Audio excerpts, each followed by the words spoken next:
What's up everybody, welcome back. Now, I've been having the MacBook Pro 14-inch for a couple of weeks, and my first thoughts and impressions on this thing was, wow, the screen is amazing.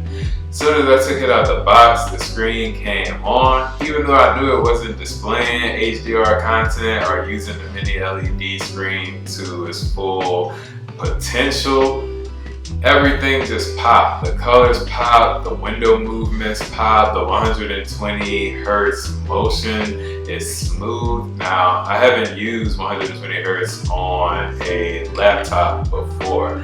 I have it on my iPad Pro, but just seeing it on a laptop and, from everything from web browsing to moving the windows to looking at pictures, videos, and all of these things, it's been a smooth experience. And speaking of looking at videos, one of the first things I did that night that I opened it was looked at HDR 4K videos on YouTube. And a few of those videos that I saw, it was worth the price of entry just for the screen.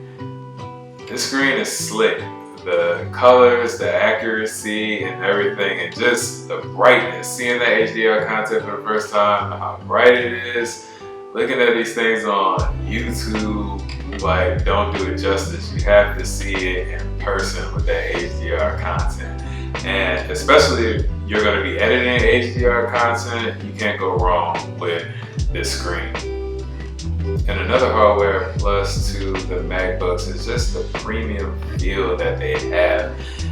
They look great with the all aluminum chassis, and they also feel great. You're able to type on them comfortably. The trackpad is just smooth, a huge trackpad. Everything is responsive. You have all the ports that I've been using more than I expected. Definitely the MVP to any creator is the SD card slot.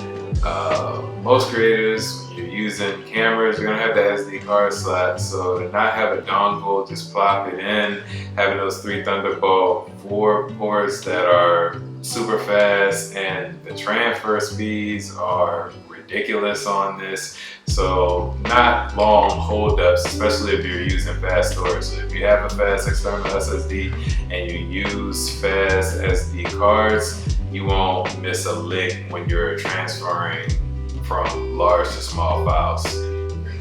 And many people have noted these machines are chunky. My 14-inch comes in at 3.5 pounds, so that's a step up that I'm used to from the very light iPad Pro, but I like the solidness of it. Plopping it down and getting to working on it, I definitely like that solidness. I really don't have any complaints about the weight, even moving it around. I haven't moved it around outside of the crib much, but even from room to room in the crib, it hasn't been like, man, this thing is too heavy. I don't know about the 16-inch. Now, that's probably pushing it in terms of the territory. It's like the 4+ pounds that the 16-inch comes in. But I think for the average person, that 14-inch coming in at 3.5 pounds shouldn't be a huge deal. But one thing that I was disappointed with right out the box is the color. I love the space gray on all my Apple products that I'm able to get it on. My iPad is space gray, and I like the dark, solid, clean color of that. But on the MacBook Pro, for whatever reason, Apple is using a different shade of space gray, I guess. And it almost looks like silver. I had to check several times on my box to make sure that I actually got a space gray MacBook Pro and that it wasn't a switch up with the silver. But rest assured from the packaging, it states that it is space gray. So apparently they used a lighter tone. Not a huge fan of, very disappointed on that.